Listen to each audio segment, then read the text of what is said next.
So in the last video, I actually changed the title of the book, and I called it Proper Gender. Because if you read the word propaganda, it sounds like propaganda, same letters and everything. And that's interesting because, like, in school, many people who criticize school and the institution of modern schooling say that the biggest problem they have is that they treat boys like they're defective girls, which means that the system is set up for the female gender because it's a very passive, very sit and absorb and repeat after me. It rewards docility and obedience and mindless repetition and following of the intellectual and emotional and mental attitudes that they promote, which girls do very easily, but guys get in trouble for. So that's why I thought propaganda means proper gender, because in a matriarchy, all the guys have to try to act like females in order to adapt and fit in.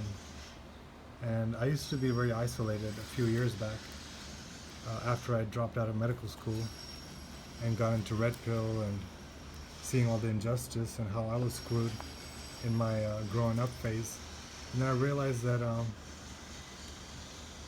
I kind of knew that females were part of the problem because they would not oppose the things that were wrong.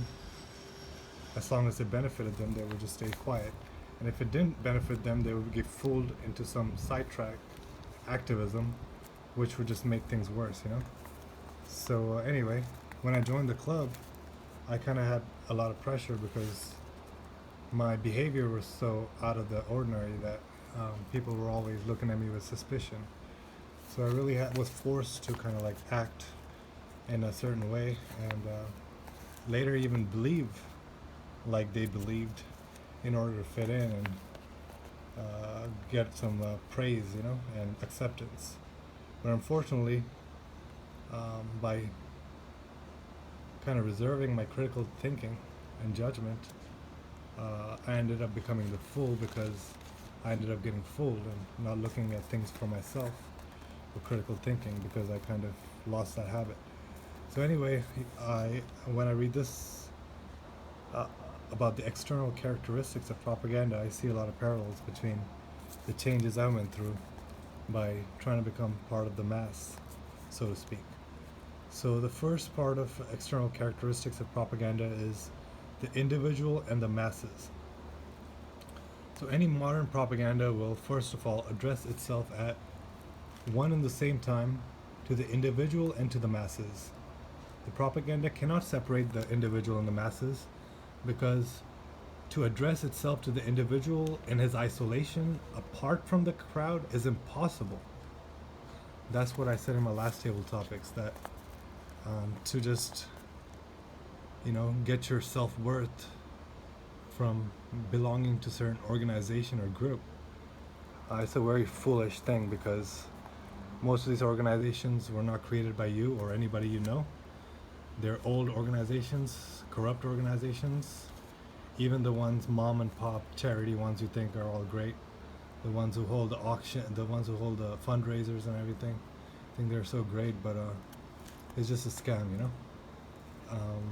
Just like religion is a scam, the message of the Bible is not being promoted, especially in the ways that could help our society and all the social changes that are happening for the worse. Those things are not being promoted by the churches because the government has given a lot of money to the churches to make sure that these messages are not being promoted. So anyway, this chapter kind of explains the effectiveness and the reach of propaganda. So the isolated individual is of no interest to the propagandist because he presents too much resistance to external action. So to be effective, propaganda cannot be concerned with detail, not only because to win men over one by one takes much too long, but also because to create certain convictions in an isolated individual is much too difficult. So individually, to do propaganda on an individual is much more difficult than the group, is what they're trying to say. So propaganda ceases where simple dialogue begins. So when you start talking normally, that's not propaganda. That's why these people in power don't like to have simple dialogue. They always misdirect the question or act offended. That's not an appropriate question or stuff like that. Games they play to avoid simple dialogue and maintain that propaganda in the background, the power of the propaganda in the background.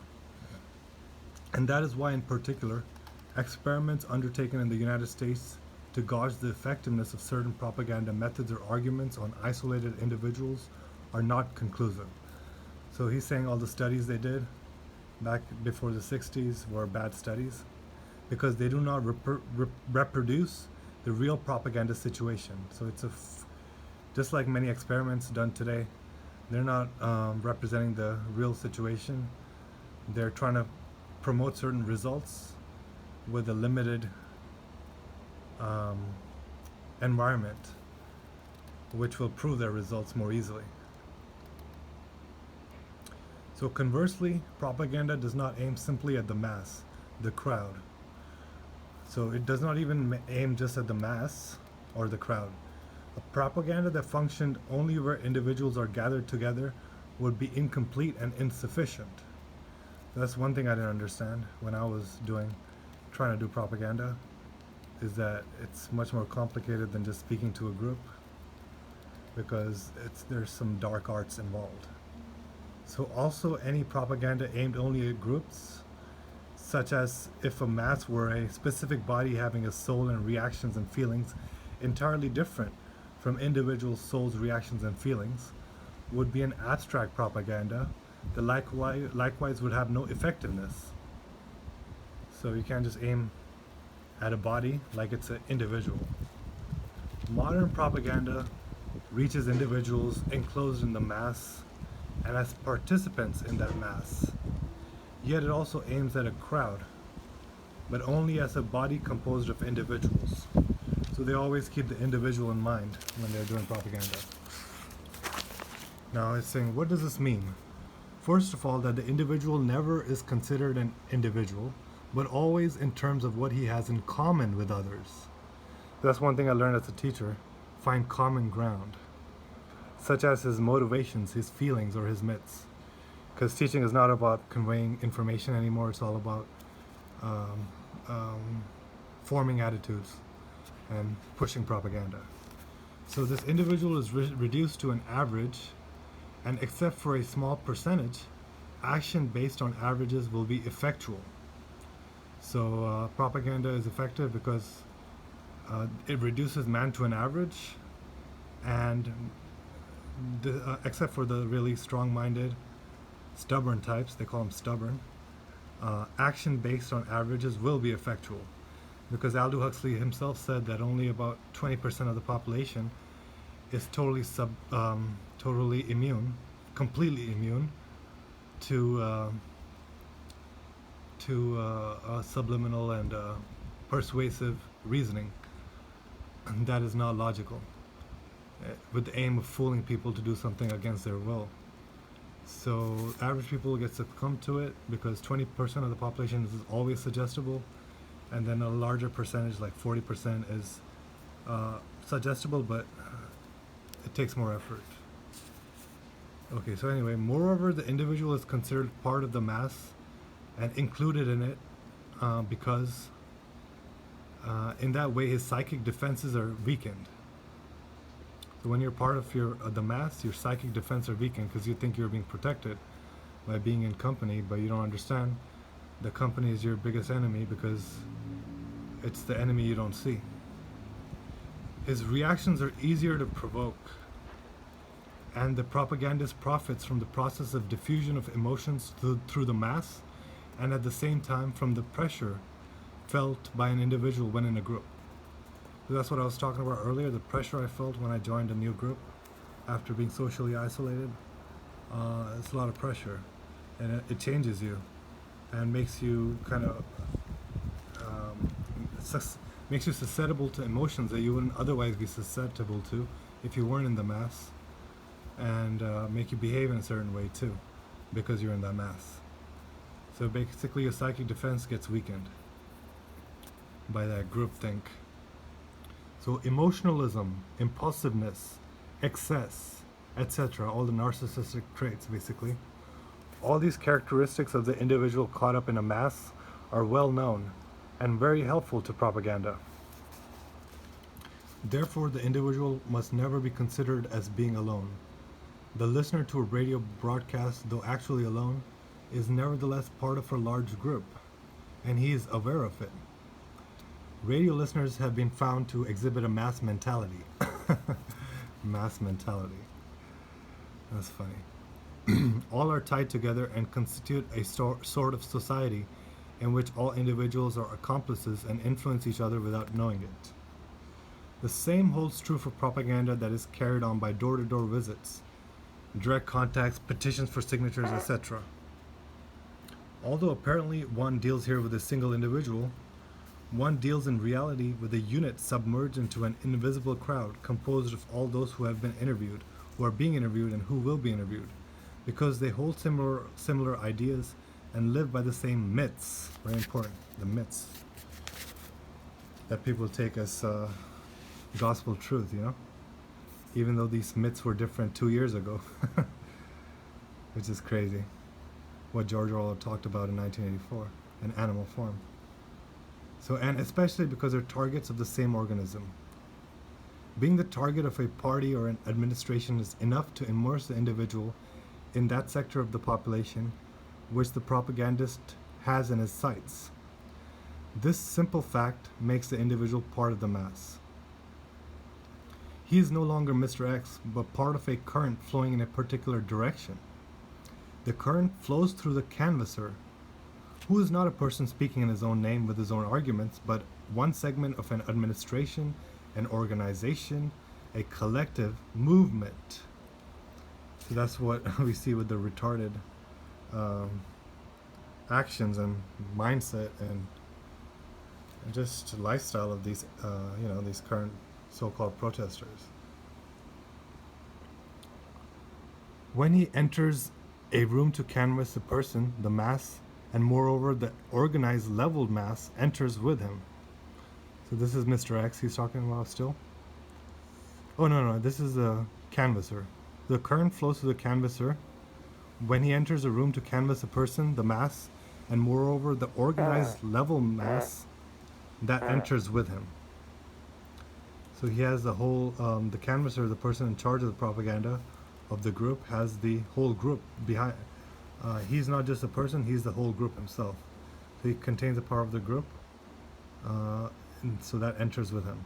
No relationship exists here between man and man. The organization is what exerts its attraction on an individual already part of a mass, because he is in the same sights as all the others being canvassed. So these manager types, they don't really see the differences between individuals, because they like to think as everybody is the same. That maintains their illusion of them being superior to everybody else too, because if they saw the differences between people, then they'd have to compare those people to themselves, and they would see very easily their flaws, but that wouldn't be very effective for the system. So unfortunately, the mass madness affects even the ones on the top. Conversely, when propaganda is addressed to a crowd, it must touch each individual in that crowd, in that whole group. To be effective, it must give the impression of being personal. So the best public speakers, even though they speak to millions, you always feel they're speaking to them. They have that magical kind of style about them. For we must never forget that the mass is composed of individuals, and is in fact nothing but assembled individuals. Actually, just because men are in a group and therefore weakened, receptive, and in a state of psychological regression, they pretend all the more to be strong individuals. That's one thing. That's why there's so many fights in schools and stuff, because everybody has to prove himself, because they know they're going in a negative direction. The mass man is clearly subhuman but pretends to be Superman. I think I can see that in myself too. The system basically controls you by making you more egotistical, especially if you're a manager. So, yeah, so everybody tries to be more than they are, and that's another narcissistic trait right there, actually. He is more suggestible, but insists he is more forceful. He is more unstable, but thinks he is firm in his convictions. If one openly treats the mass as a mass, which is what I did, and my fellow leaders didn't like that, individuals who form it will feel themselves belittled and will refuse to participate. If one treats these individuals as children, and they are children because they are in a group, they will not accept their leader's projections or identify with him. And that's where I talk about in my PMS video about the difference between man and woman and child. I think it was PMS 9 or something. Anyway, about the classes of civilization, classes of men or something. I made a video. And man, woman versus child. So anyway, when they're in a group state, they're like children and they will not accept.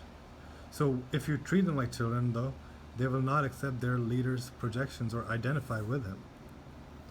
So people want to be fooled, and there's some people who love to fool. So life, there's everything. Life has everything. So they will not accept the projections or identify with him. They will withdraw and will not be able to get anything out of them. And we will not be able to get anything out of them. On the contrary, each one must feel individualized. Each must have the impression that he is being looked at, that he is being addressed personally. Only then will he respond and cease to be anonymous, though in reality remaining anonymous. So yeah, propaganda is all about fooling, and the world around us kind of forces us to get fooled, to belong. Children don't like people, children definitely don't like lone wolves, you know? I learned that. Lone wolves, people who don't follow along with their script because they're weak-minded. Thus, all modern propaganda profits from the structure of the mass, but exploits the individual's need for self-affirmation. So modern propaganda profits from the structure of the mass, but exploits the individual's needs for self-affirmation. I know in MGTOW nowadays, a lot of guys are making fun of women for their natural human need for attention and so forth. Affirmation, validation, they call it. But that's a human need, you know? We're totally divided and individually isolated in this modern society. So we shouldn't shame each other for our normal human needs. But yeah, we should point out that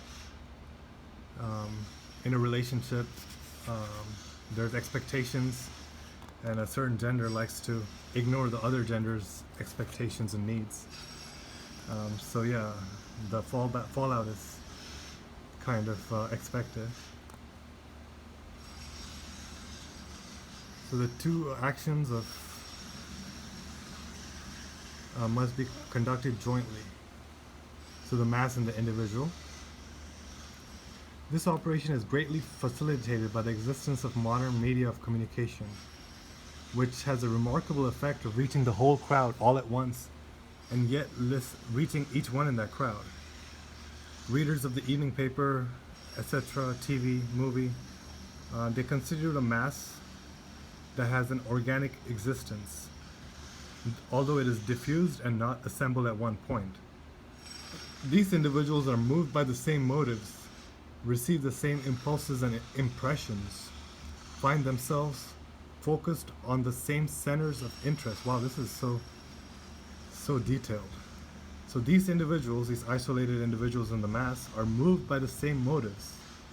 They might want information or entertainment or just a laugh, but they have similar motives. They receive the same impulses and impressions, and they find themselves focused on the same centers of interest, experience the same feelings, have generally the same order of reactions and ideas. So the thought process is also calculated for the vast majority. And they participate in the same myths. And all this at the same time. What we have here is really a psychological, if not a biological mass. And the individuals in it are modified by this existence, even if they do not know it. Yet each one is alone.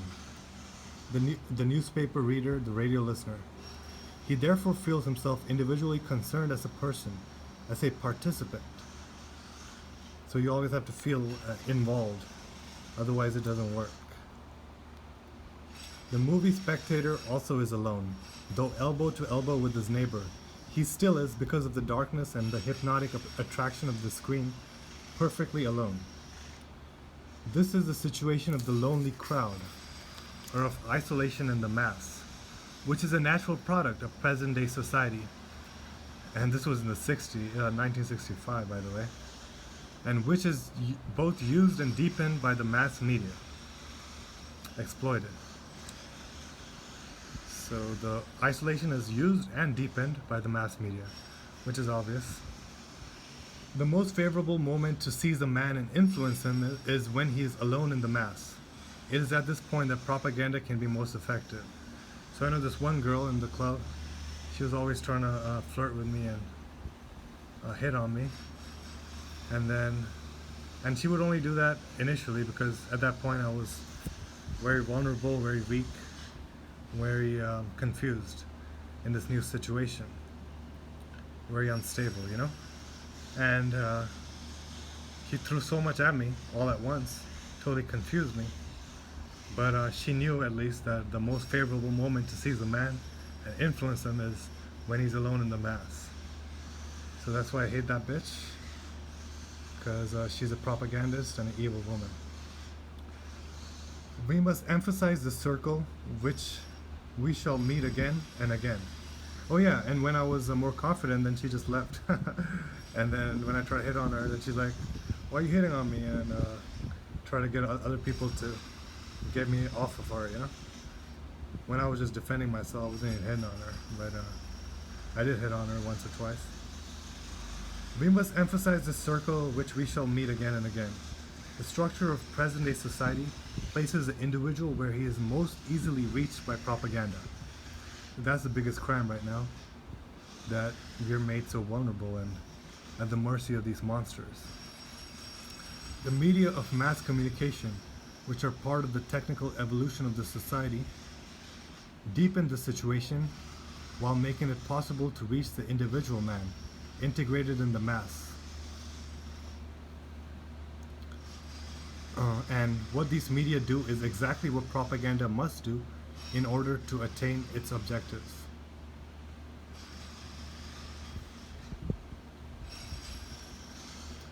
So it's a very nasty situation, as you can see. It's a two-pronged attack. Not many people can escape. In reality, propaganda cannot exist without using these mass media. So that's why I say we gotta get rid of these cell phones, because there's no MGTOW if you can't get rid of technology. Because the real MGTOW is somebody like the Unabomber, who's like, fuck the whole society, you know? Everything associated with it. If they want to suck off me, then fuck them. I'm going as far away as I can. Unfortunately, they didn't let him go away, so he had to go up and blow some buildings to just make his point before he got killed off. So if by chance propaganda is addressed to an organized group, it can have practically no effect on individuals before that group has been fragmented.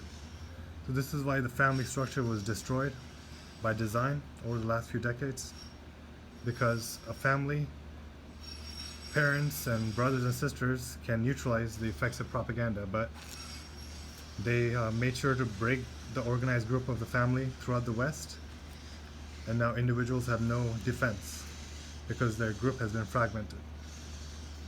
Such fragmentation can be achieved through action, but it is equally possible to fragment a group by psychological means. So although there are divorce courts and all that stuff, but just the psychological bullshit that is fed into the minds of women and men, it's enough to basically destroy the family. The transformation of very small groups by purely psychological means is one of the most important techniques of propaganda. I remember Alex Jones said that 95% of the magazines that were popular in the 70s when feminism was taken off were all funded by the CIA, and they were promoting the dysfunction between male and female gender, because that's what they're doing here, propaganda, psychological warfare to prime you for propaganda. And women are more suggestible and more easily led astray. Every religion talks about that. Transformation of very small groups by purely, like couples, by purely psychological means is one of the most important techniques of propaganda. Only when very small groups are thus annihilated, when the individual finds no more defenses, no equilibrium, no resistance exercised by the group to which he belongs, does total action by propaganda become possible. So yeah, all locusts of bonding have been annihilated, and everyone's vulnerable to this Leviathan that is intent to destroy the human race. And this is Kunal checking out with another part, the first part of the first section of chapter 1.